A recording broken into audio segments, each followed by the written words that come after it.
Airport 1, shots fired. Airport 1, shots fired.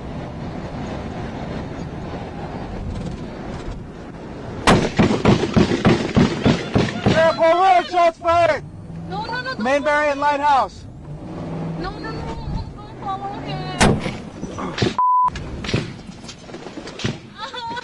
You okay?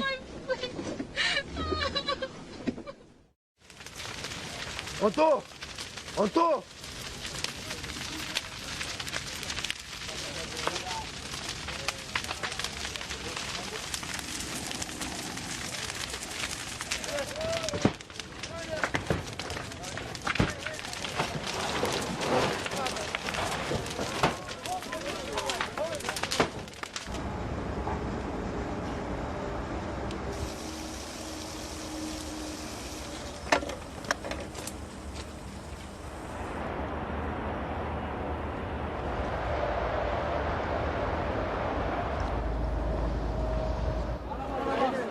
International aid for the people of Mosul has begun arriving in Iraq as the offensive continues to oust ISIL from its last major urban stronghold in the country. In Erbil, the Turkish Red Crescent dropped off more than 530 tons of supplies, including food, clothing, tents and blankets, as camps spring up to accommodate those fleeing the fighting. It's feared up to 1 million people could be displaced. As Iraqi government forces and allied Kurdish Peshmerga fighters approach the outer limits of the city, where ISIL proclaimed its caliphate 2 years ago, a mass exodus of civilians from within is expected. So far, many of those fleeing have come from towns and villages outside Mosul. Well over a week into this US-backed offensive, these are still the early stages of an assault which could become the biggest military operation in Iraq in over a decade. Tonight, U.S. forces in Iraq are facing stiff resistance from ISIS. American pilots and special forces are helping Iraqi and Kurdish troops in an attempt to retake Iraq's second largest city, Mosul. After a week, the force is 10 miles from Mosul, and Holly Williams is with them. The Iraqi military told us they've liberated the town of Hamdaniya, but we arrived to find the streets still ringing with gunfire.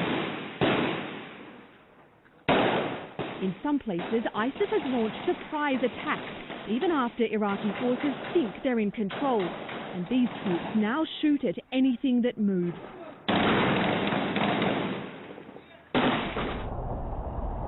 This used to be a Christian town of 50,000 people. But its residents all fled ISIS, and now it's shattered and deserted. Lieutenant General Riyad Jalal Talfi insisted that his soldiers were only fighting small pockets of resistance. That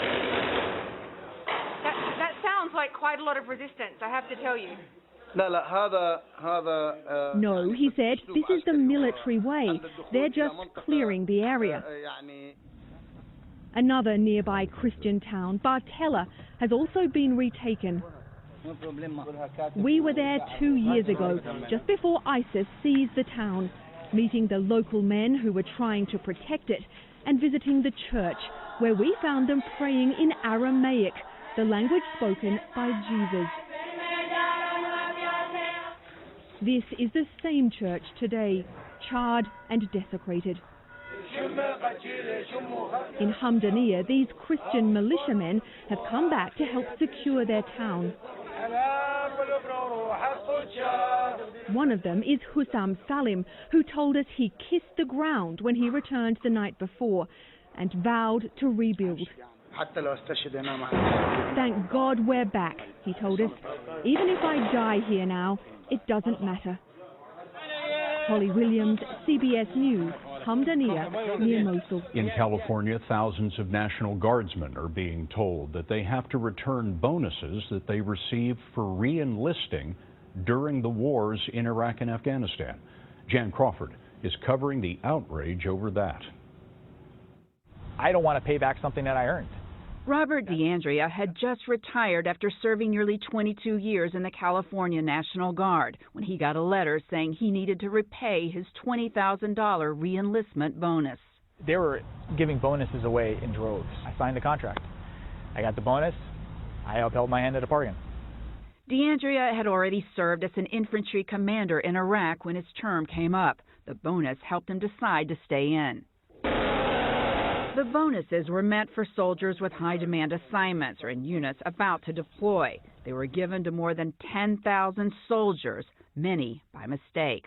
It is appalling and disgraceful. House Majority Leader Kevin McCarthy is asking the Defense Department to stop the debt collections. They sacrificed. Some, unfortunately, gave the ultimate sacrifice of life. And now they're going back after 10 years. To me, it is just wrong. These people should be treated like heroes, not tax cheats. The payments came under scrutiny when it was discovered a California manager awarded more than $15 million to ineligible soldiers. She was sentenced to 30 months in prison. The Guard told Sergeant Brian Strother to return $20,000 and threatened to garnish his wages. He filed a federal lawsuit in February. I would like to see them forgive these mistakes that they made, that they blamed on the soldiers, that all they did was raise their hand and swear an oath to that Constitution. Now, the Defense Department says soldiers can go through a formal review process to see if they'll have to repay the improperly awarded bonuses. But, Scott, critics say that is an uncertain fight that these soldiers shouldn't have to take on. Hard to see how it's the soldiers' fault. Jan Crawford for us tonight. Jan, thank you.